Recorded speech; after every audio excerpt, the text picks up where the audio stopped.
Let's talk about the opportunity in front of us, the opportunity from the US debt ceiling, that the deal that was just passed. This mountain. No, it's not a crypto. No, it's not a stock. This is the amount of debt the US is carrying right now, 31 trillion. And recently they extended the debt ceiling for I think 2 years, something like that. And it's on pace to exceed $50 trillion in a decade. So the trend is going to continue. Debt is going to continue to increase. I remember when the national debt was under like 6, 7, 8 trillion, and there's this national debt clock that tracks it. And there used to be just a 6 trillion, which was an astronomical number. And then later, they had to add another digit. They had to upgrade that tracker because it was getting larger. So it was a big deal. Went from like 6, 7, 8 trillion to 10 trillion. That was a big deal. Now it's even higher. 31 trillion.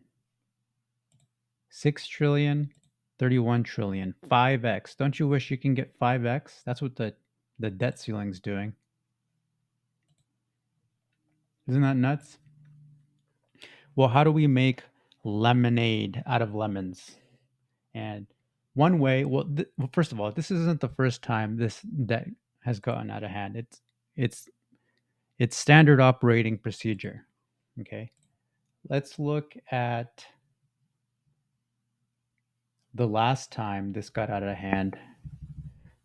First, look at the debt divided by stocks. This is a different picture. Instead of a rocket ship going up, this thing goes sideways because guess what? Stocks keep up with inflation. We know this, right? Hey, as a hedge against inflation, metals, gold, silver, and stocks. We know this. Oh, and real estate. So it does make sense that this chart looks sideways instead of just going straight up like a rocket.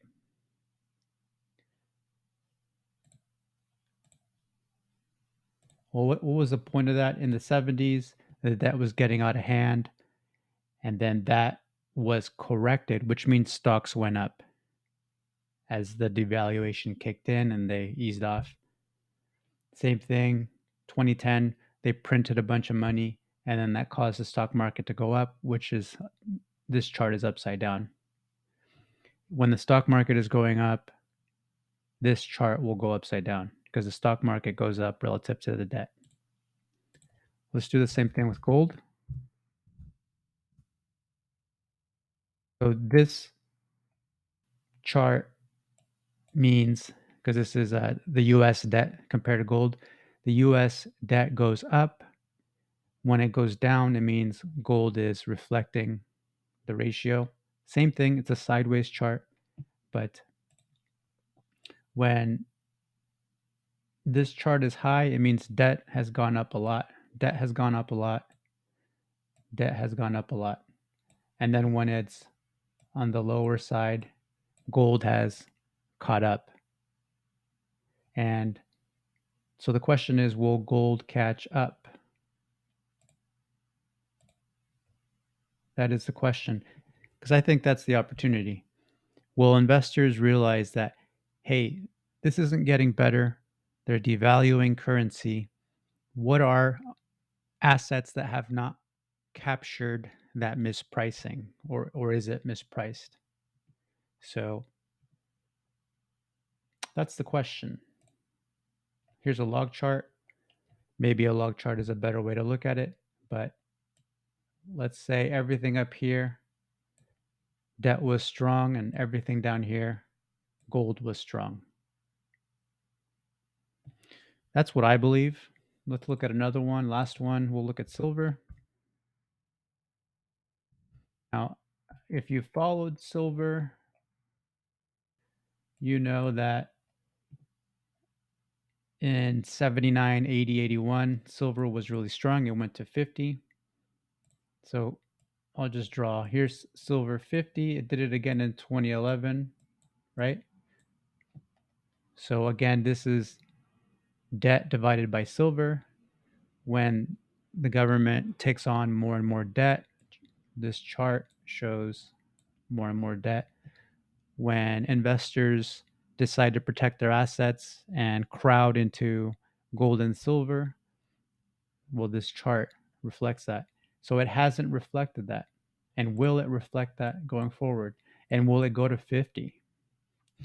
Well, I don't know. I'm just speculating. I'm a speculator. What's it mean to speculate? It means to observe. It means to observe and to think.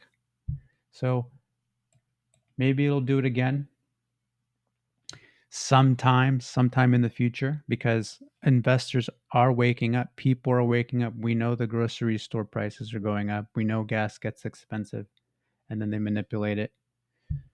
So will it go to 50 again? Should it stop there?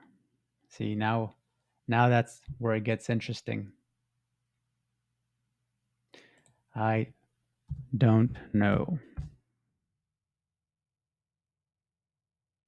Let me know in the comments what you think. You think that inflation is an issue, or will it go away? What if the stock market corrects? Will the inflation go away? Are we worried for nothing? Are metals a waste of time? Give me your thoughts in the comments and let's have a discussion. Cheers.